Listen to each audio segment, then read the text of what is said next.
You don't need to be a Wall Street insider to understand how money grows.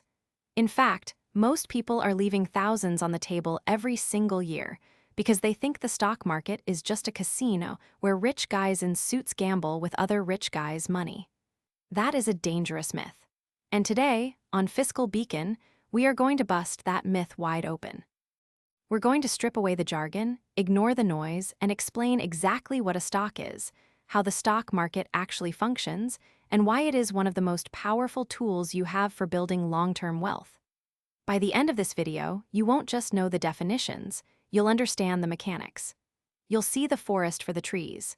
So, if you're ready to stop guessing and start understanding, let's dive in. First, let's answer the fundamental question: what is a stock? When you buy a stock, you are buying a tiny piece of ownership in a company. That's it. It's not a lottery ticket. It's not a bet. It's ownership. To make this concrete, let's use a simple analogy.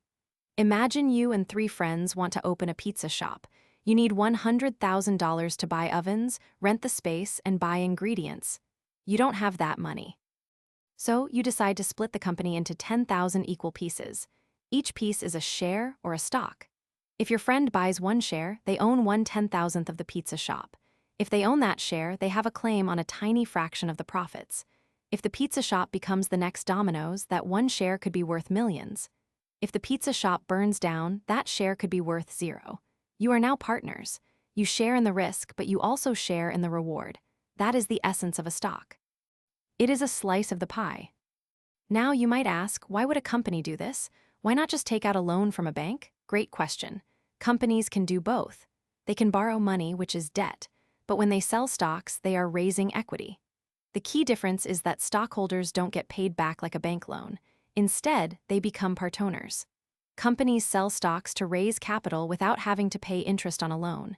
They use that cash to build factories, hire employees, or develop new products. In return, the people who buy the stock hope that the company will grow in value over time. And importantly, if the company does well, they might pay you a dividend, a small cash payment directly to your account for being a shareholder. Not all companies pay dividends, but many do. It's a way of sharing the profits directly with the owners.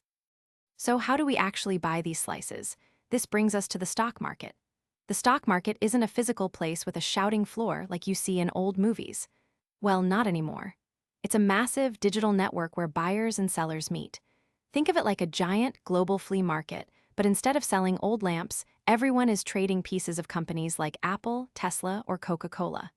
The most famous exchanges are the New York Stock Exchange, NYSE, and the NASDAQ. These are the platforms that facilitate the trading. When you want to buy a stock, you don't go to the company directly. You go through a broker. This could be an app on your phone, like Robinhood or Fidelity, or a traditional bank. You place an order, and the broker finds someone else who wants to sell that stock at the price you're willing to pay. It's a two-way street. For every buyer, there is a seller. The price is determined by supply and demand.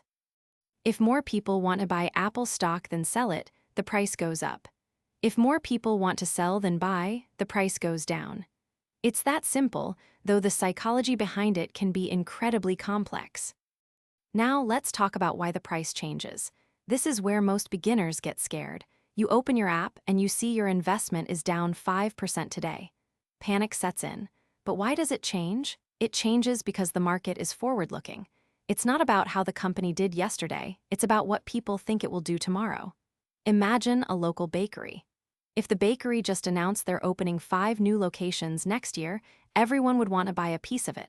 The price would soar. If, on the other hand, a health inspector found rats in the kitchen, everyone would rush to sell their shares. The price would crash. The stock market is a collection of millions of people making guesses about the future, all based on available information.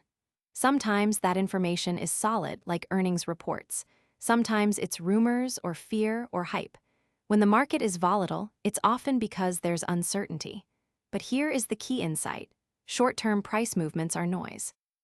Long-term value creation is the signal. A single day's drop doesn't mean the company is failing. It just means the price of the slice of pie changed because someone else wanted to sell it quickly. So how do you actually make money? There are 2 main ways, and it's crucial you understand the difference. First, capital appreciation. This is when the stock price goes up. You buy a share for $100 and later you sell it for $120. You made $20. Simple. Second, dividends. As I mentioned earlier, some companies pay you cash just for holding the stock. If you own 100 shares of a company that pays a $1 dividend per share, you get $100 in cash, usually every quarter. You can take that cash or reinvest it to buy more shares, which compounds your growth over time. Now, a critical distinction: the stock market is not a get-rich-quick scheme. It is a get-wealthy-slowly system.